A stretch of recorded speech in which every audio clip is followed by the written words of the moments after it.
അസ്സലാമു വറഹ്മത്തുള്ളാഹി വബറകാതുഹു. ബിസ്മില്ലാഹിർ റഹ്മാനിർ റഹീം. വസ്സലാത്തു വസ്സലാമു അലാ നബിയ്യിഹിൽ അമീൻ വഅലാ ആലിഹി വസഹ്ബിഹി അജ്മഈൻ. അമ്മാ ബഅദ്. ഏറ്റവും ബഹുമാനം നിറഞ്ഞ പണ്ഡിതന്മാരെ, ഈ സദസ്സിൽ സംബന്ധിച്ചുകൊണ്ടിരിക്കുന്ന പ്രിയപ്പെട്ട വിശ്വാസികളെ, അള്ളാഹുവിൻ്റെ മഹത്തായ കാരുണ്യം കൊണ്ട് റമദാനിലെ 28ാമത്തെ നോമ്പ് അനുഷ്ഠിച്ചുകൊണ്ടാണ് നാം ഏവരും ഇവിടെ സംബന്ധിച്ചിരിക്കുന്നത്. കേവലം 2 ദിനങ്ങൾക്കപ്പുറം റമദാൻ നമ്മളിൽ നിന്ന് വിട പറയുമെന്നുള്ള വിശ്വാസം നമുക്ക് എല്ലാവർക്കുമുണ്ട്. പുണ്യങ്ങളുടെ പൂക്കാലമെന്ന് റമദാനിനെ വിശേഷിപ്പിക്കുമ്പോൾ തന്നെ അത്തരത്തിലുള്ളൊരു വിശേഷണത്തിലേക്ക് റമദാൻ ചെന്നെത്തുന്നത്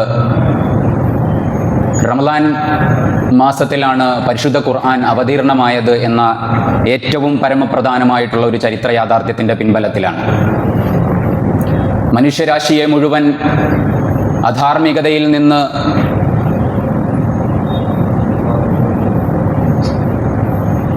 സൗഹാർദ്ദത്തിൻ്റെ അല്ലെങ്കിൽ ഹിദായത്തിൻ്റെ വെളിച്ചത്തിലേക്ക് വഴി നടത്താൻ അവതരിപ്പിക്കപ്പെട്ട പരിശുദ്ധ ഖുർആൻ കേവലം ആത്മീയമായ ആചാരാനുഷ്ഠാനങ്ങളുടെ മാത്രം അധ്യാപനങ്ങളല്ല ലോകത്ത് മുഴുവൻ പഠിപ്പിച്ചിട്ടുള്ളത് എന്ന് വളരെ കൃത്യമായി ഖുർആനിനെ കുറിച്ച് ഗവേഷണം നടത്തിയ ആളുകൾ നമ്മോട് സംവദിച്ചിട്ടുണ്ട്.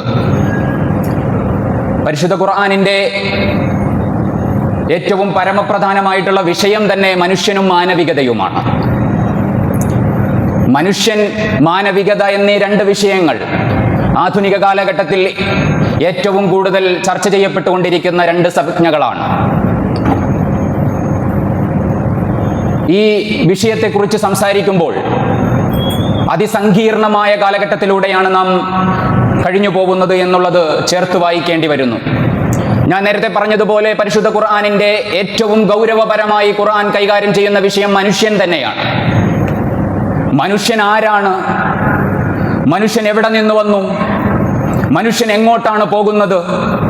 മനുഷ്യൻ ഈ ലോകത്ത് ഏത് തരത്തിലുള്ള ജീവിതമാണ് നയിക്കേണ്ടത്? എന്തിനുള്ളതാണ് ഈ ജീവിതം? മരണശേഷം മനുഷ്യനെ കാത്തിരിക്കുന്നത് എന്താണ്? വളരെ സുപ്രധാനമായ 7ഓളം ചോദ്യങ്ങളാണ് ഖുർആൻ നമുക്ക് മുന്നിലിട്ട് തരുന്നത്. ചുരുക്കത്തിൽ പറഞ്ഞാൽ, വ്യക്തിജീവിതത്തിൽ വിശുദ്ധിയും കുടുംബജീവിതത്തിൽ സമാധാനവും സമൂഹത്തിൽ സുരക്ഷിതത്വവും രാജ്യങ്ങളിൽ ക്ഷേമവും സാമൂഹിക നീതിയും ലോകത്ത് പ്രശാന്തിയും പരലോകത്ത് ദൈവിക പ്രീതിയും അതോടൊപ്പം തന്നെ പ്രതിഫലവും, ഇത്രയും കാര്യങ്ങൾ കാംക്ഷിക്കാനായിട്ടാണ് മനുഷ്യ ജീവിതത്തെ അള്ളാഹു ഈ ലോകത്ത് സൃഷ്ടിച്ചിട്ടുള്ളത്. ഏറ്റവും പുതിയ ഗവേഷണ സിദ്ധാന്തങ്ങൾക്കനുസരിച്ച് ഹ്യൂമൻ വാല്യൂസ്, മാനുഷിക മൂല്യങ്ങൾ എന്ന് നമ്മൾ പറയുന്ന ഈ കാര്യങ്ങളെ നമുക്ക് 4 കോണുകളിലൂടെ നോക്കിക്കാണാം. ഒന്നാമതായി പറയുന്നത് ഹ്യൂമൻ ഡിഗ്നിറ്റിയാണ്. ഈ ലോകത്ത് ജനിച്ചു വീഴുന്ന എല്ലാ ആളുകൾക്കും വർഗവർണ്ണ ജാതി മതഭേദമന്യേ എല്ലാ ആളുകളെയും അന്തസ്സോടെ കാണുക എന്നുള്ളതാണ് ഒന്നാമത്തെ കാര്യം. മനുഷ്യ ജീവന് വിലയുണ്ടാവുക എന്നുള്ളതാണ് ഡിഗ്നിറ്റി ഓഫ് ഹ്യൂമൻ ബീയിങ് എന്ന് പറയുന്നത്. നാം ഇന്ന് ജീവിക്കുന്ന സാഹചര്യം എന്താണെന്ന് നാം ചിന്തിക്കണം. പരിശുദ്ധ ഖുർആൻ നമ്മെ മനുഷ്യനെ പരിചയപ്പെടുത്തിയത് തന്നെ ഇന്നി ജാഇലുൻ ഫിൽ അർളി ഖലീഫ, ദൈവത്തിന്റെ പ്രതിനിധി എന്നോണമാണ് മനുഷ്യനെ ഈ ലോകത്ത് സൃഷ്ടിക്കാൻ പോകുന്നത് എന്നുള്ളതാണ്. മാലാഖമാർക്ക് സംശയമുണ്ടായി, എന്തിനാണ് നിങ്ങൾ ഈ ലോകത്ത് പ്രശ്നങ്ങൾ ഉണ്ടാക്കുന്ന, ആഭ്യന്തര കലാപങ്ങൾ ഉണ്ടാക്കുന്ന, കലഹങ്ങൾ സൃഷ്ടിക്കുന്ന ഒരു വിഭാഗം ജനങ്ങളെ എന്തിനാണ് സൃഷ്ടിക്കുന്നത് എന്നുള്ള ചോദ്യമുണ്ടായിരുന്നു. ആ ചോദ്യത്തിനുള്ള മറുപടി അല്ലാഹു പറയാതെ തന്നെ മറ്റൊരു ആയത്തിലൂടെ നമ്മളോട് പറയുന്നുണ്ട്, വലഖദ് കറംനാ ബനി ആദം, മനുഷ്യകുലത്തെ നാം ആദരിച്ചു ബഹുമാനിച്ചിരിക്കുന്നു. ഇതാണ് ഹ്യൂമൻ ഡിഗ്നിറ്റി എന്ന് പറഞ്ഞു കഴിഞ്ഞാൽ. ഇവിടെ ജാതിയില്ല, ഇവിടെ മതമില്ല, ഇവിടെ വർഗമില്ല, വർണ്ണമില്ല, ദേശമില്ല. ഒരു തരത്തിലും മനുഷ്യനെ ഭിന്നിപ്പിക്കുന്ന ഒരു കാഴ്ചപ്പാടുകൾക്കും പ്രസക്തിയില്ല. മനുഷ്യനാണ്. ആ മനുഷ്യനെയാണ് ഹ്യൂമൻ ഡിഗ്നിറ്റി നൽകിക്കൊണ്ട്, ഏറ്റവും വലിയ ആദരവ് നൽകിക്കൊണ്ട് പരിശുദ്ധ ഖുർആൻ അല്ലെങ്കിൽ ഇസ്ലാം പരിചയപ്പെടുത്തുന്നത്. ഇസ്ലാമിക വിശ്വാസം തന്നെ മനുഷ്യന്റെ ഈ ഹ്യൂമൻ ഡിഗ്നിറ്റിയെ അംഗീകരിച്ചുകൊണ്ട് മാത്രമാണ് മുന്നോട്ട് പോകുന്നത്. നമുക്കറിയാം, ഒരു ചരിത്രമുണ്ട്. റുസ്തും എന്ന് പറയുന്ന പേർഷ്യൻ രാജാവിന്റെ മുന്നിലേക്ക് പറഞ്ഞയക്കപ്പെട്ട സഅദ് ബിൻ അബി വഖാസ് റളിയല്ലാഹു അൻഹു നിയോഗിച്ച റബീഉ ബിൻ ആമിർ റളിയല്ലാഹു അൻഹുവിന്റെ ഒരു ചരിത്രമുണ്ട്.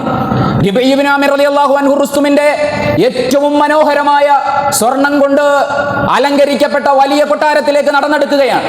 നടന്നെടുക്കുമ്പോൾ റുസ്തും ചോദിക്കുന്നുണ്ട്, നിങ്ങൾ മദീനയെ പ്രതിനിധീകരിച്ചു വന്ന ആളുകളാണ്, ജസീറത്തുൽ അറബിനെ പ്രതിനിധീകരിച്ചു വന്ന ആളുകളാണ്, നിങ്ങളുടെ കൊട്ടാരത്തിൽ എന്തുണ്ട്, എന്താണ് നിങ്ങൾ ഇവിടെ കൊണ്ടുവന്നത് എന്ന ഒരു ചോദ്യം കേവലം സന്ദേശവാഹകനായ റബീഉ ബിൻ ആമിറിനോട് ചോദിക്കുന്നുണ്ട്.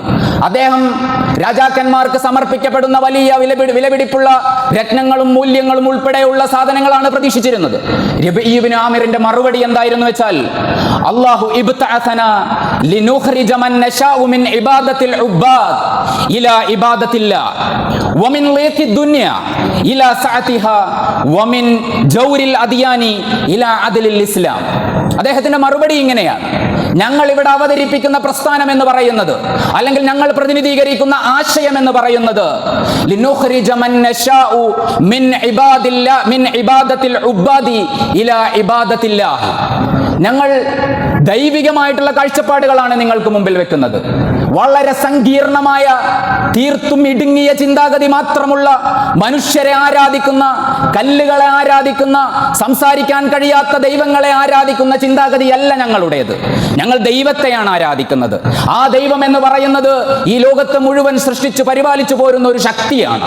ആ ശക്തിയെയാണ് ഞങ്ങൾ ആരാധിക്കുന്നത്. ഞങ്ങളുടെ ഹൃദയങ്ങൾ എപ്പോഴും വിശാലമാണ്. ഈ കാണുന്ന കാഴ്ചകളെല്ലാം ഉൾക്കൊള്ളാനും അത് പൊതുജനങ്ങൾക്ക് പറഞ്ഞു കൊടുക്കാനും വേണ്ടി തുറന്നു വെക്കപ്പെട്ട ഹൃദയങ്ങളാണ് ഞങ്ങളുടേത്. ഇത്തരത്തിലാണ് ഇസ്ലാമിനെ അല്ലാഹു സുബ്ഹാനഹു വ തആല നമ്മളോട് പരിചയപ്പെടുത്താൻ പറഞ്ഞിട്ടുള്ളത്. ഒന്നാമത്തെ വിഷയം ഹ്യൂമൻ ഡിഗ്നിറ്റിയാണ്. രണ്ടാമതായി നമുക്ക് പറയാനുള്ളത് സാമൂഹിക നീതിയിൽ അധിഷ്ഠിതമായ മനുഷ്യാവകാശങ്ങളെ കുറിച്ച് സംസാരിക്കുക എന്നുള്ളതാണ്. സാമൂഹിക നീതിയെ കുറിച്ച് നമ്മൾ സംസാരിക്കുന്ന ഈ ഘട്ടത്തിൽ ഏത് തരത്തിലാണ് മനുഷ്യരെ വിഭജിച്ചു കൊണ്ടിരിക്കുന്നത്? ഞാൻ ചില കാര്യങ്ങൾ നേരത്തെ പരാമർശിക്കുകയുണ്ടായി. മനുഷ്യനെ ജാതിയുടെ പേരിൽ, മനുഷ്യനെ വർഗത്തിന്റെ പേരിൽ, മനുഷ്യനെ മതത്തിന്റെ പേരിൽ, വർണ്ണത്തിന്റെ പേരിൽ, ദേശത്തിന്റെ പേരിൽ എല്ലാം അന്യവൽക്കരിക്കപ്പെടുന്ന ഒരു സംവിധാനത്താണ് നാം ഇന്ന് ജീവിച്ചുകൊണ്ടിരിക്കുന്നത്. കുട്ടികളെന്നില്ല, സ്ത്രീകളെന്നില്ല, അധികാരത്തിന് വേണ്ടി, സ്വാർത്ഥ താല്പര്യങ്ങൾക്ക് വേണ്ടി ഈ ലോകത്ത് മുഴുവൻ പ്രശ്നങ്ങൾ ഉണ്ടാക്കിക്കൊണ്ടിരിക്കുകയാണ് മനഃപൂർവ്വം. അത്തരത്തിലുള്ള ഒരു ചുറ്റുപാടിലാണ് നാം ജീവിക്കുന്നത്. ചുരുങ്ങിയ ദിനങ്ങൾ കൊണ്ട് ഇറാനിൽ മാത്രം 3000-ഓളം ആളുകൾ കൊല്ലപ്പെടുകയാണ്. ഗസയിൽ 3 വർഷത്തിനിടയിൽ ഏകദേശം 75,000-ഓളം പേർ കൊല്ലപ്പെടുകയാണ്. ഉക്രൈൻ റഷ്യ യുദ്ധം നടന്നുകൊണ്ടിരിക്കുന്നു, ഇപ്പോഴും തുടർന്നുകൊണ്ടിരിക്കുന്നു. 5 ലക്ഷത്തോളം പേർ അവിടെയും മരണക്കയത്തിലേക്ക് പോയി എന്നുള്ളതാണ് റിപ്പോർട്ടുകൾ സൂചിപ്പിക്കുന്നത്. സഹോദരങ്ങളെ, ഇതിന്റെ പിന്നിലുള്ള ചേതോവികാരം എന്താണെന്ന് നാം ഒന്ന് അന്വേഷിക്കണം. കേവലം മാനുഷിക മൂല്യങ്ങളെ കുറിച്ച് നിരന്തരമായി നാം സംസാരിച്ചു കൊണ്ടിരിക്കുമ്പോഴും വളരെ ഡെവലപ്ഡ് ആണെന്ന്, വളരെ പുരോഗമനപരമായി ചിന്തിക്കുകയും പുരോഗമനപരമായി പ്രവർത്തിക്കുകയും ചെയ്യുമെന്ന് നമ്മെപ്പോലുള്ള ആളുകൾ പ്രതീക്ഷിക്കുന്ന ശക്തികളാണ് ഒരു തരത്തിലും പുരോഗമനത്തോട് ചേർന്ന് നിൽക്കാത്ത ആളുകളെ പൂർണ്ണമായും ഹ്യൂമൻ ജനോസൈഡ് എന്ന് തന്നെ നമുക്ക് പറയാൻ പറ്റുന്ന വംശീയ ഉന്മൂലനത്തിന് നേതൃത്വം കൊടുത്തുകൊണ്ടിരിക്കുന്നത്. രാജ്യങ്ങളുടെ പരമാധികാരത്തിലേക്ക് കയറി കിടക്കുകയാണ്. പരമോന്നതരായിട്ടുള്ള നേതാക്കന്മാരെ യാതൊരു കാരണവുമില്ലാതെ രാത്രിക്ക് രാത്രി പലതരത്തിലുള്ള കുതന്ത്രങ്ങൾ ഉപയോഗിച്ചുകൊണ്ട് ഈ ലോകത്തുനിന്ന് വകവരുത്തിക്കൊണ്ടിരിക്കുകയാണ്. നീതി എവിടെയാണെന്ന് നമുക്ക് ചോദിക്കേണ്ടിയിരിക്കുന്നു. അതോടൊപ്പം തന്നെ വർഗത്തിന്റെ പേരിലും, വർണ്ണത്തിന്റെ പേരിലും, മതത്തിന്റെ പേരിലും ദ്വന്ദ്ങ്ങൾ സൃഷ്ടിച്ചുകൊണ്ട് അപരവൽക്കരണം നടത്തിക്കൊണ്ട് നമ്മുടെ ഇന്ത്യയിൽ പോലും നിരന്തരമായി കൊലപാതകങ്ങൾ നടന്നുകൊണ്ടിരിക്കുകയാണ്. ഈ സമയത്താണ് ഖുർആനിന്റെ ഏറ്റവും വലിയ പ്രഖ്യാപനം. സാമൂഹിക നീതിയെ ഉച്ചസ്ഥരം പ്രഘോഷിച്ചുകൊണ്ട് ഖുർആൻ പറയുകയാണ്, ഇന്നാ ജഅൽനാകും മിൻ ദക്കറിൻ വ ഉൻസ ഇന്നാ ഖലഖനാകും മിൻ ദക്കറിൻ വ ഉൻസ വജഅൽനാകും ശുഊബൻ വ ഖബായില ലിതആറഫു ഇന്ന അക്രമകും ഇൻദല്ലാഹി അത്ഖാകും. മനുഷ്യ വിഭാഗമേ എന്ന് തന്നെ വിളിക്കുകയാണ്. യാ അയ്യുഹന്നാസ് എന്ന് വിളിക്കുകയാണ്. വിശ്വാസികളെ എന്നല്ല ഖുർആൻ പലപ്പോഴായിട്ട് അഭിസംബോധന ചെയ്യുന്നത്. മാനവികമായ കാര്യങ്ങൾ പറയുമ്പോഴെല്ലാം മനുഷ്യരെ മുഴുവനായി ഉൾക്കൊള്ളിച്ചുകൊണ്ട് 20-ലേറെ തവണ മനുഷ്യരെ എന്ന് വിളിക്കുകയാണ് പരിശുദ്ധ ഖുർആൻ. അവരോട് പറയുകയാണ്, നിങ്ങളിൽ വർഗമുണ്ട്, വർണ്ണമുണ്ട്, നിങ്ങളിൽ ദേശ ഭാഷ വ്യത്യാസങ്ങളുണ്ട്. ഇവയെല്ലാം യാഥാർത്ഥ്യങ്ങളാണെന്ന് അംഗീകരിച്ചുകൊണ്ട് തന്നെ ഖുർആൻ പറയുകയാണ്, ഇതിനൊന്നും പ്രസക്തിയില്ല. ഇതെല്ലാം കേവലം അടയാളങ്ങൾ മാത്രമാണ്. ലിത്തആറുഫ്, പരസ്പരം അങ്ങോട്ടും ഇങ്ങോട്ടും നിങ്ങൾക്ക് പരിചയപ്പെടാനും സംവദിക്കാനുമുള്ള കേവലം ആയുധങ്ങൾ കേവലം അത്തരത്തിലുള്ള കാര്യങ്ങൾ മാത്രമാണ്. ഇവൻ ഇന്ത്യക്കാരനാണ്, ഇവൻ പാകിസ്ഥാൻകാരനാണ്, ഇവൻ ജർമ്മനാണ്, നാഷണാലിറ്റി ഐഡന്റിറ്റി മാത്രമാണ്. അല്ലാതെ ആ നാഷണാലിറ്റിയെ നാം ഒരു ആയുധമാക്കി എടുത്തുകൊണ്ട് അവരന്റെ മുന്നിൽ പോയി നിന്ന് അവനെ ബോംബിട്ട് തകർക്കുന്ന സംസ്കാരമല്ല ഇസ്ലാമിൻ്റെത്. അവിടെയാണ് തആറുഫ് എന്ന് പറയുന്ന പദമാണ് ഇസ്ലാം മനുഷ്യന്റെ വൈജാത്യത്തെ അടയാളപ്പെടുത്താൻ വേണ്ടിയിട്ട് ഉപയോഗിച്ചിരിക്കുന്നത്. ഇന്നാ ഖലഖനാകും മിൻ ദക്കരിൻ വ ഉൻസ വജഅൽനാകും ശുഊബൻ വഖബായില ലിതആറഫു ഇന്ന അക്രമകും ഇൻദല്ലാഹി അത്ഖാകും. ദൈവഭക്തിയുള്ളവർക്ക് മാത്രമേ ദൈവത്തിങ്കൽ സ്ഥാനമുള്ളൂ എന്ന് ഒരിക്കൽ കൂടെ നമ്മളുടെ മനസ്സിനകത്തേക്ക് ഖുർആൻ ഒരു സന്ദേശമായി പറയുകയാണ്. ഈ കാര്യങ്ങളെല്ലാം, ഇത്തരത്തിൽ നാം ഈ പറഞ്ഞ മനുഷ്യരെ ഭിന്നിപ്പിക്കാൻ വേണ്ടിയിട്ട് ഉപയോഗിക്കുന്ന കാര്യങ്ങളെല്ലാം, ഈ കാര്യങ്ങൾ നമ്മൾ അപരവൽക്കരണത്തിന് വേണ്ടി ഉപയോഗിക്കുന്നതിന് പകരം മനുഷ്യർക്കിടയിലുള്ള സാഹോദര്യ ബന്ധം ഊട്ടിയുറപ്പിക്കുന്നതിന് വേണ്ടിയാണ് ഖുർആൻ ഉപയോഗിക്കാൻ പറഞ്ഞിട്ടുള്ളത്. അവർ നിങ്ങൾക്കിടയിൽ പരസ്പരം അങ്ങോട്ടും ഇങ്ങോട്ടും വിദ്വേഷം ജനിപ്പിക്കാൻ പാടില്ല, യുദ്ധങ്ങളിലേക്ക് പോവാൻ പാടില്ല. യുദ്ധത്തെ ഇസ്ലാം അവസാനത്തെ ഒരു അഭയമായി മാത്രമാണ് കാണുന്നത്. ഉദീന ലില്ലദീന യുഖാതിലൂന ഫീ സബീലില്ലാഹി ബിഅന്നഹും ളുലിമു വഇന്നല്ലാഹ അലാ നസ്രിഹിം ലഖദീർ. ബദറിന്റെ മാസത്തിലാണ് നാം നിലകൊള്ളുന്നത്. ഖുർആൻ എന്താണ് പറയുന്നത്? നിങ്ങൾ കയറി ആക്രമിക്കാൻ നിങ്ങൾക്ക് ഒരാൾക്കും അനുവാദമില്ല. അന്യന്റെ മുതൽ കെട്ടെടുക്കാൻ നിങ്ങൾക്ക് അധികാരമില്ല. അവിശ്വാസിയായ ഒരാളെ നിങ്ങൾക്ക് വകവരുത്താൻ നിങ്ങൾക്ക് അധികാരമില്ല. നിങ്ങൾക്ക് അത്തരത്തിലുള്ള അധികാരം അല്ലെങ്കിൽ അത്തരത്തിലുള്ള അനുമതി ലഭിക്കുന്നത് ഉദിന ലില്ലദീന യുഖാതിലൂന ഫീ സബീലില്ലാഹി ബിഅന്നഹും ളുലിമു. നിങ്ങളെ ആക്രമിക്കപ്പെടുകയാണെങ്കിൽ, നിങ്ങൾ ഏതെങ്കിലും തരത്തിൽ ചൂഷണം ചെയ്യപ്പെടുകയാണെങ്കിൽ അതിന്റെ അവസാനത്തെ അഭയം എന്നോണം മാത്രമാണ് പരിശുദ്ധ ഖുർആൻ യുദ്ധം ഒരു ഓപ്ഷനായി, ഒരു അവസരമായി ഇസ്ലാമിൽ പരിചയപ്പെടുത്തിയിട്ടുള്ളൂ. നാം ഇന്ന് കാണുന്നത് അത്തരത്തിലല്ല എന്നാണ് നാം നേരത്തെ വിശേഷിപ്പിച്ചത്. പരിശുദ്ധ ഖുർആനിന്റെ ഏറ്റവും വലിയ പ്രഖ്യാപനം തിന്മയെ തിന്മ കൊണ്ട് അടയ്ക്കാനല്ല, തിന്മയെ തിന്മ കൊണ്ട് പ്രതിരോധിക്കാനല്ല. ഇദ്ഫഉ ബില്ലതി ഹിയ അഹ്സനു സയ്യിഅ, ഇദ്ഫഉ ബില്ലതി ഹിയ അഹ്സനു സയ്യിഅ. നന്മയെ ഉപയോഗിച്ചുകൊണ്ട് തിന്മയെ പ്രതിരോധിക്കാനാണ് പറഞ്ഞത്. അഹ്സൻ എന്നുള്ള പദം അറബി ഭാഷയിൽ പണ്ഡിതരായിട്ടുള്ള ആളുകൾക്ക് അറിയാൻ പറ്റും. സൂപ്പർലേറ്റീവ്, ഇംഗ്ലീഷിൽ നമ്മൾ സിമ്പിൾ കമ്പാരിറ്റീവ് സൂപ്പർലേറ്റീവ് ഒക്കെ ഉപയോഗിക്കുന്നത് പോലെ അറബിയിൽ സൂപ്പർലേറ്റീവ് ഫോമായിട്ട് ഉപയോഗിക്കുന്നതാണ് അഹ്സൻ എന്ന് പറയുന്നത്. ഹസനത്തും സയ്യിഅത്തുമല്ല ഖുർആൻ അങ്ങോട്ടും ഇങ്ങോട്ടും ട്രാൻസ്ഫോം ചെയ്യാൻ പറഞ്ഞിട്ടുള്ളത്. നിങ്ങളോട് ആരെങ്കിലും ഒരാൾ തിന്മയുടെ മാർഗം ഉപയോഗിച്ചുകൊണ്ട് നിങ്ങളോട് വർത്തിക്കുകയാണെങ്കിൽ അയാൾക്ക് നിങ്ങൾ തിന്മ ചെയ്യണമെന്നല്ല പറഞ്ഞത്, അഹ്സൻ എന്നുള്ളതാണ്. ഏറ്റവും മികച്ചതാണ് അയാൾക്ക് നിങ്ങൾ തിരിച്ചു നൽകേണ്ടത്, ഏറ്റവും മികച്ചതാണ് നിങ്ങൾ തിരിച്ചു നൽകേണ്ടത് എന്നുള്ള അധ്യായമാണ് ഖുർആൻ നമ്മെ പറയുന്നത്. ഈ വശത്ത് കൂടെ ചിന്തിക്കുകയാണെങ്കിൽ ലോകത്ത് നടമാടുന്ന എല്ലാ അനീതികൾക്കെതിരെയും ഈ ഖുർആനിൻ്റെ പരിഹാരം തന്നെയാണ് നമുക്കെല്ലാവർക്കും നിർദ്ദേശിക്കാനുള്ളത്. അടുത്തതായിട്ട് നമുക്ക് പറയാൻ പറ്റുന്ന ഏറ്റവും പ്രധാനപ്പെട്ട കാര്യം സാമ്പത്തിക ചൂഷണമാണ്. ലോകത്ത് അരങ്ങേറിക്കൊണ്ടിരിക്കുന്ന സാമ്പത്തിക ചൂഷണം, നേരത്തെ പറഞ്ഞ അകാരണമായിട്ടുണ്ടാവുന്ന യുദ്ധങ്ങളുടെയൊക്കെ ഏറ്റവും പ്രധാനപ്പെട്ട ഒരു മൂല കാരണമായിട്ട് നമുക്ക് കണ്ടെത്താൻ പറ്റുന്നത് സാമ്പത്തിക ചൂഷണമാണ്. പാവപ്പെട്ടവരെ ചൂഷണം ചെയ്യുന്നു. ഡെവലപ്ഡ് ആയിട്ടുള്ള കൺട്രീസ് ഡെവലപ്പിംഗ് ആയിട്ടുള്ള കൺട്രീസിനെ ചൂഷണം ചെയ്യുന്നു. അണ്ടർ ഡെവലപ്ഡ് ആയിട്ടുള്ള കൺട്രീസിനെ ചൂഷണം ചെയ്യുന്നു. ചൂഷണത്തിൻ്റെ ചെയിനുകൾ ഇങ്ങനെ താഴോട്ട് വരുന്നതായിട്ട് നമുക്ക് കാണാൻ സാധിക്കും. ഏറ്റവും പുതിയ കണക്ക് പ്രകാരം ഇന്ത്യയിലെ സാമ്പത്തിക വെൽത്ത് ഡിസ്ട്രിബ്യൂഷൻ്റെ, സാമ്പത്തിക വിതരണത്തിൻ്റെ കണക്കെടുത്ത് നോക്കിക്കഴിഞ്ഞാൽ 1%, ഇന്ത്യയിലെ ജനസംഖ്യയുടെ 1% ആളുകളാണ് ഇന്ത്യയുടെ സമ്പത്തിൻ്റെ 60% കൈകാര്യം ചെയ്യുന്നത് എന്നുള്ളതാണ് നമുക്ക് മനസ്സിലാക്കാൻ കഴിയുന്നത്. സമ്പത്ത് കുമിഞ്ഞുകൂടുകയാണ് ചില ആളുകൾ മാത്രം, ചില കേന്ദ്രങ്ങളിൽ മാത്രം. തീർത്തും ഇത്തരത്തിലുള്ള സന്ദർഭങ്ങളിലാണ് ചൂഷണങ്ങൾ നടക്കുന്നത്. ചൂഷണങ്ങളിലേക്ക് പോവാൻ ഇസ്ലാം സമ്മതിക്കുന്നില്ല. വളരെ വ്യവസ്ഥാപിതമായ സക്കാത്ത് എന്ന് പറയുന്ന ആശയത്തിലൂടെ അർഹരായിട്ടുള്ള ആളുകളിലേക്ക് അവരുടെ വഫി അംവാലികും ഹഖ്ഖുൻ ലിസ്സാഇലി വൽ മഹ്റൂം, തീർച്ചയായും നിങ്ങളുടെ സ്വത്തുകളിൽ, നിങ്ങളുടെ സമ്പാദ്യത്തിൽ പാവങ്ങളായിട്ടുള്ള ആളുകൾക്ക് അത് അവരുടെ അവകാശമായി ഗണിക്കുന്ന പ്രസ്ഥാനവും അധ്യാപനവുമാണ് ഇസ്ലാം നമുക്ക് മുന്നിൽ വെച്ചിട്ടുള്ളത്. നമുക്കറിയാം, നാം പാരായണം ചെയ്യുന്ന അമ്മ ജുസിലെ, പരിശുദ്ധ ഖുർആനിലെ 30-ാമത്തെ ജുസാണ് അമ്മ ജുസ്. അമ്മ ജുസ് നമ്മൾ നിരന്തരമായി പാരായണം ചെയ്യുന്ന, നമ്മുടെ നമസ്കാരങ്ങളിലൊക്കെ നാം നിരന്തരമായി പാരായണം ചെയ്യുന്ന സൂറത്തുകളാണ് അമ്മ ജുസിലെ സൂറത്തുകൾ. അമ്മ ജുസിലെ സൂറത്തുകളിൽ ഭൂരിഭാഗം സൂറത്തുകളും മനുഷ്യർക്കിടയിലെ ബന്ധത്തെക്കുറിച്ച് നിരന്തരമായി സംസാരിക്കുകയാണ്. മനുഷ്യർക്കിടയിലെ ബന്ധത്തെക്കുറിച്ച്, പാവങ്ങളെ സംരക്ഷിക്കുന്നതിനെക്കുറിച്ച്, അനാഥരായിട്ടുള്ള ആളുകളെ ഏറ്റെടുക്കുന്നതിനെക്കുറിച്ച്, സാമൂഹിക നീതിക്ക് വേണ്ടി നിലകൊള്ളുന്നതിനെക്കുറിച്ച് നിരന്തരമായി ഖുർആൻ സംസാരിക്കുകയാണ്. സൂറത്തുൽ മാഊനിൽ അറഅയ്തല്ലദീ യുകദ്ദിബു ബിദ്ദീൻ ഫദാലിക്കല്ലദീ യദ്ഉൽ യതീം വലാ യഹുദ്ദു അലാ തുആമിൽ മിസ്കീൻ. പരിശുദ്ധ ഖുർആനിലെ എല്ലാ ആയത്തുകളിലും വിശ്വസിച്ച ആളുകൾക്ക് മാത്രം എന്ന് പറയുന്ന രൂപത്തിലുള്ള സംഭാഷണങ്ങളില്ല. അല്ലദീന ആമനു വഅമിലുസ് സാലിഹാത്ത്. സ്വർഗത്തെക്കുറിച്ച് വിശേഷിപ്പിക്കുന്നിടത്തും നന്മയെക്കുറിച്ച് പറയുന്നിടത്തും പ്രതിഫലത്തെക്കുറിച്ച് സംസാരിക്കുന്നിടത്തൊക്കെ ലില്ലദീന ആമനു വഅമിലുസ് സാലിഹാത്തി എന്നാണ്. കേവലം വിശ്വാസം മാത്രമല്ല, നിങ്ങൾ നന്മയുടെ വക്താക്കളാക്കുകയും ആവുകയും നിങ്ങളുടെ പ്രവർത്തനത്തിലും വാക്കുകളിലും നന്മ ഉണ്ടാവുകയും ചെയ്യണം. ഇഹ്സാനാണ് ഖുർആൻ പറഞ്ഞുകൊണ്ടിരിക്കുന്നത്. ആ വാക്കുകളുടെ കൃത്യമായ വിഭജനമാണ് സൂറത്ത് മാഊനിൽ പറഞ്ഞുകൊണ്ടിരിക്കുന്നത്. അറഅയ്തല്ലദീ യുകദ്ദിബു ബിദ്ദീൻ. നിങ്ങൾ വിശ്വാസികളായേക്കാം, നിങ്ങൾ കേവലം അഷ്ഹദു അല്ലാ ഇലാഹ ഇല്ലല്ലാഹ് വ അഷ്ഹദു അന്ന മുഹമ്മദുർ റസൂലുള്ളാഹിയുടെ വക്താക്കൾ മാത്രമായാൽ പോരാ.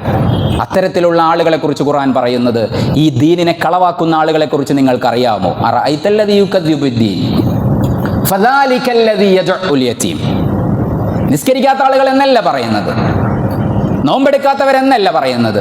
ആദ്യത്തെ പരിഗണന കൊടുക്കുന്നത് ഫദാലിക്കല്ലദീ യദ്ഉൽ യതീം എന്നാണ്. അനാഥകളെ ആട്ടിയോടിക്കുന്ന ആളുകളെയാണ് അവിശ്വാസി എന്ന് ഖുർആൻ മുദ്ര കുത്തുന്നത്. ഫദാലിക്കല്ലദീ യദ്ഉൽ യതീം. തീർന്നില്ല. വലാ യഹുദ്ദു അലാ തുആമിൽ മിസ്കീൻ. വലാ യഹുദ്ദു അലാ തുആമിൽ മിസ്കീൻ. നമ്മുടെയൊക്കെ വീടുകളിലും റോഡുകളിലുമൊക്കെ നടന്നുകൊണ്ടിരിക്കുന്ന ഒരു നേരത്തെ ഭക്ഷണത്തിന് വകയില്ലാത്ത ആളുകൾ, അത്തരത്തിലുള്ള ആളുകൾക്ക് ഭക്ഷണം കൊടുക്കാത്ത ആളുകൾ, ഭക്ഷണം കൊടുക്കാത്തതല്ല, വലാ യഹുദ്ദു അലാ തുആമിൽ മിസ്കീൻ. ഭക്ഷണം കൊടുക്കുക എന്നുള്ളത് ഒരു കേസാണ്. രണ്ടാമത്തെ കേസാണ് വലാ യഹുദ്ദു, അടുത്തൊരാളെ പ്രേരിപ്പിക്കുന്നില്ല എന്നാണ്. അങ്ങനെ പ്രേരിപ്പിക്കാതിരിക്കുമ്പോൾ തന്നെ നിങ്ങളുടെ വിശ്വാസം പൂർണ്ണമാകുന്നില്ല. നിങ്ങൾ കൊടുക്കാതിരുന്നാൽ പോരാ, നിങ്ങൾ കൊടുക്കാതിരിക്കുന്നത് കൊണ്ട് മാത്രമല്ല, നിങ്ങൾ കൊടുക്കുകയും വേണം, അടുത്തയാളെ പ്രേരിപ്പിക്കുകയും വേണം. യദ്ഉൽ യതീം വലാ യഹുദ്ദു അലാ തുആമിൽ മിസ്കീൻ. തീർന്നില്ല. സൂറത്തുൽ ഇൻസാൻ വയുത്ഇമൂന അത്അമ അലാ ഹുബ്ബിഹി മിസ്കീനൻ വയതീമൻ വഅസീറ. നേരത്തെ പറഞ്ഞ അതേ ആശയം തന്നെയാണ് സൂറത്തുൽ ഇൻസാനും നമ്മളോട് പറഞ്ഞുകൊണ്ടിരിക്കുന്നത്. സൂറത്തുൽ ബലദ് അലം നജ്അൽ ലഹു ഐനൈൻ വലിസാനൻ വശഫതൈൻ വഹദൈനാഹു നജ്ദൈൻ ഫലഖ്തഹമൽ അഖബ വമാ അദ്റാക മൽ അഖബ ഫക്കു റഖബ. ഖുർആന് മനുഷ്യർക്ക് ചെയ്തു തന്ന സൗകര്യങ്ങളെക്കുറിച്ച്, സംവിധാനങ്ങളെക്കുറിച്ച് സംസാരിക്കുകയാണ്. അലം നജ്അൽ ലഹു ഐനൈൻ. ഈ ലോകത്തുള്ള എല്ലാ നന്മകളെയും എല്ലാ പ്രപഞ്ചത്തിന്റെ മനോഹാരിതയും വീക്ഷിക്കാൻ നിങ്ങൾക്ക് കണ്ണുകൾ തന്നില്ലേ? അലം നജ്അൽ ലഹു ഐനൈൻ വലിസാനൻ വശഫതൈൻ. നാവും ചുണ്ടും എല്ലാം നൽകിയില്ലേ? വഹദൈനാഹും നജ്ദൈൻ ഫലഖ്തഹമൽ അഖബ. എന്നിട്ട് ഖുർആൻ പറയുകയാണ്, ഈ സൗകര്യങ്ങളെല്ലാം ചെയ്തു തന്നിട്ടും നിങ്ങൾക്കൊന്നും ആ ഒരു കടമ്പ വിട്ടുകടക്കാൻ കഴിയുന്നില്ലേ? ഫലഖ്തഹമൽ അഖബ. അപ്പൊ ഖുർആൻ തന്നെ തിരിച്ചൊരു അത്ഭുതം കൂറിക്കൊണ്ട് നമ്മളോടൊരു ഒരു ആശയ സംവേദനത്തിന്റെ പുതിയ രൂപം നമ്മളോട് പറയുകയാണ്. വമാ അദ്റാക മൽ അഖബ. എന്ത് കടമ്പയാണ് മനുഷ്യൻ ജീവിതത്തിൽ വിട്ടുകടക്കാനുള്ളത്? എന്ത് കടമ്പയാണ് മനുഷ്യൻ ജീവിതത്തിൽ വിട്ടുകടക്കാനുള്ളത്? ഫക്കു റഖബത്തിൻ ഔ ഇത്ആമുൻ ഫീ യൗമിൻ ദീ മസ്ഖബ യതീമൻ ദാ മത്റബ ഔ മിസ്കീനൻ ദാ മത്റബ. എന്താണ് അധ്യായം പറഞ്ഞുകൊണ്ടിരിക്കുന്നത്? ഫക്കു റഖബത്തിൻ. അടിമ വിമോചനത്തെക്കുറിച്ച് സംസാരിക്കുകയാണ്. നമുക്കിന്ന് അടിമ വിമോചനം എന്ന് പറയുമ്പോൾ നമ്മളതിനെ വളരെ അത്ഭുതത്തോടെ കാണുന്നുണ്ടാവും. പക്ഷേ ഇസ്ലാം ഖുർആൻ അവതീർണമാവുന്ന സമയത്ത് അടിമകൾ വ്യാപകമായി അറേബ്യൻ പെനിൻസുലയിൽ അടിമക്കച്ചവടവും വ്യാപാരവും നടന്നിരുന്ന ഒരു സമയമായിരുന്നു. ഒരടിമയെ മോചിപ്പിക്കുക, ഇൻഡിവിജ്വൽ ഫ്രീഡം, ഒരു വ്യക്തിയുടെ സ്വാതന്ത്ര്യം, അതോടൊപ്പം തന്നെ അയാളുടെ അന്തസ്സും അത് ഉയർത്തിക്കാണിക്കുക എന്നുള്ള ഏറ്റവും പരമപ്രധാനമായ ലക്ഷ്യമല്ലേ ഫക്കു റഖബത്തിൻ ഔ ഇത്ആമുൻ ഫീ യൗമിൻ ദീ മസ്ഖബ. വീണ്ടും ഭക്ഷണം കൊടുക്കുന്നതിനെ കുറിച്ച് സംസാരിക്കുകയാണ്. അവിടെ ഒന്നും മതത്തിന്റെ കളർ പറഞ്ഞിട്ടില്ല, ജാതിയുടെ കളർ പറഞ്ഞിട്ടില്ല, വിശ്വാസത്തിന്റെ നിറം കൊടുത്തിട്ടില്ല. എല്ലാ ആളുകളെയും ചേർത്ത് പിടിക്കാനാണ് ഇസ്ലാം നിർബന്ധപൂർവ്വം പറഞ്ഞുകൊണ്ടിരിക്കുന്നത്. അടുത്ത സൂറത്തുൽ ഫജ്റിൽ കല്ലാ ബല്ലാ തുക്രിമൂനൽ യതീം വലാ തഹാദ്ദൂന അലാ തുആമിൽ മിസ്കീൻ. അതേ ആശയം വീണ്ടും പറയുക. വദ്ദുഹാ വല്ലൈലി ഇദാ സജാ മാ വദ്ദഅക റബ്ബുക വമാ ഖലാ. ഇങ്ങനെ ഖുർആൻ പറഞ്ഞുകൊണ്ട് അലം യജ്ദക യതീമൻ ഫആവാ വവജദക ളാല്ലൻ ഫഹദാ വവജദക ആയിലൻ ഫഅഗ്നാ ഫഅമ്മൽ യതീമ ഫലാ തഖഹർ വഅമ്മസ് സായില ഫലാ തൻഹർ വഅമ്മാ ബിനിഅമതി റബ്ബിക ഫഹദ്ദിസ്. പരിശുദ്ധ ഖുർആൻ വദ്ദുഹാ വല്ലൈലി ഇദാ സജാ, സത്യങ്ങൾ ചെയ്യുന്നതിന് പല തരത്തിലുള്ള കാര്യങ്ങൾ ഖുർആൻ ഉപയോഗിച്ചിട്ടുണ്ട്. ഖുർആനിലെ സത്യങ്ങൾ എന്ന് പറഞ്ഞിട്ട് തന്നെ ഗവേഷണ പ്രബന്ധങ്ങൾ ഒരുപാടുണ്ടായിട്ടുണ്ട്. സത്യം ചെയ്യാൻ വേണ്ടിയിട്ട് ഉപയോഗിക്കുന്ന ടെർമിനോളജീസിനെ കുറിച്ച്. ഈ കാര്യങ്ങൾ പ്രഭാതത്തെക്കുറിച്ചും രാത്രിയെക്കുറിച്ചും ഒക്കെ സത്യം ചെയ്തുകൊണ്ട് ഖുർആൻ പറയുകയാണ്. ഖുർആൻ പ്രവാചകന്റെ ജീവിതത്തെ കൃത്യമായി പറയുകയാണ്. അലം യജിദ്ക യതീമൻ ഫആവ ഫവജദക ളാല്ലൻ ഫഹദ വവജദക ആയിലൻ ഫഅഗ്ന. ഖുർആൻ പറയുന്നത്, പ്രവാചകരെ, താങ്കൾ ഒരു യതീമായിരുന്നില്ലേ? അലം യജിദ്ക യതീമൻ ഫവജദക ളാല്ലൻ അലം യജിദ്ക യതീമൻ ഫആവ ഫവജദക ളാല്ലൻ ഫഹദ. നിങ്ങളെ യതീമായിരിക്കെ നിങ്ങൾക്ക് അഭയം നൽകിയതാരാ? നിങ്ങൾക്ക് അഭയം നൽകിയില്ലേ? നിങ്ങൾ ഈ സമൂഹം നടന്നു പോയിരുന്ന വഴിയിലൂടെ നിങ്ങളും പോയിരുന്നെങ്കിൽ ഈ ലോകം മുഴുവൻ വഴിതെറ്റിപ്പോകുമായിരുന്നു. നിങ്ങൾക്ക് ഹിദായത്ത് നൽകിയില്ലേ? ഖുർആൻ ചോദിക്കുകയാണ്. അവസാനം എന്നിട്ട് പറയുകയാണ്, ഫഅമ്മൽ യതീമ ഫലാ തഖ്ഹർ. വലിയ മെസ്സേജാണ്. ഫഅമ്മൽ യതീമ ഫലാ തഖ്ഹർ വഅമ്മസ്സായില ഫലാ തൻഹർ. നിങ്ങൾ ഒരു തരത്തിലും നിങ്ങളെടുത്ത് ചോദിച്ചു വരുന്ന ആളുകളെ വെറും കൈയോടെ മടക്കി ആട്ടി ഓടിക്കാൻ പാടില്ല. വഅമ്മസ്സായില ഫലാ തൻഹർ വഅമ്മൽ യതീമ ഫലാ തഖ്ഹർ. വലിയ അധ്യാപനങ്ങളാണ്. ഇത്രയും കാര്യങ്ങൾ, ഈ പറയുന്ന കാര്യങ്ങളിലൊന്നും ഇസ്ലാം ഏതെങ്കിലും ഒരു വിശ്വാസത്തെ അടിസ്ഥാനപ്പെടുത്തിയിട്ടുള്ള ആളുകൾക്ക് മാത്രം കൊടുക്കേണ്ട അവകാശമായിട്ട് പറയുന്നില്ല. സക്കാത്തിൽ മാത്രമാണ് നിങ്ങൾ അതിൻ്റെ അവകാശികളായിട്ടുള്ള ആളുകളെ കണ്ടെത്തി കൊടുക്കണം, അത് വിശ്വാസികളായിരിക്കണം എന്ന് പറയുന്നത്. അല്ലാതെ സക്കാത്തിന് പുറമേ തന്നെ ആളുകൾക്ക് നിരന്തരമായി ഉപയോഗിക്കാൻ പറ്റുന്ന രൂപത്തിലുള്ള വഖഫുകൾ ചെയ്യാനും സദക്കകൾ ചെയ്യാനും എല്ലാം നിരന്തരമായി ഖുർആനും പ്രവാചകാധ്യാപനങ്ങളും ഹദീസും നമ്മോട് പറഞ്ഞുകൊണ്ടേയിരിക്കുകയാണ്. ഈ റമദാൻ നമ്മുടെ ഈ ആശയങ്ങളെ നമ്മുടെ ജീവിതത്തിലേക്ക് എടുത്തുപയോഗിക്കാനും അത് ബാക്കിയുള്ള ആളുകളിലേക്ക് എത്തിക്കാനുമുള്ള ഒരു സന്ദേശമാവട്ടെ എന്ന് ആത്മാർത്ഥമായി പ്രാർത്ഥിച്ചുകൊണ്ട് ഇത്രയും സമയം എന്നെ വിനീതമായി കേട്ടിരുന്ന നിങ്ങൾക്കെല്ലാവർക്കും നന്ദി അറിയിച്ചുകൊണ്ട്, പാളയം ജമാഅത്തിനുള്ള നന്ദി കൂടെ അറിയിച്ചുകൊണ്ട് ഞാൻ എൻ്റെ പ്രഭാഷണം ഉപസംഹരിക്കുകയാണ്. വആഖിറു ദഅ്വാനാ അൽഹംദുലില്ലാഹി റബ്ബിൽ ആലമീൻ. അസ്സലാമു അലൈക്കും വറഹ്മത്തുള്ളാഹി വബറകാതുഹു.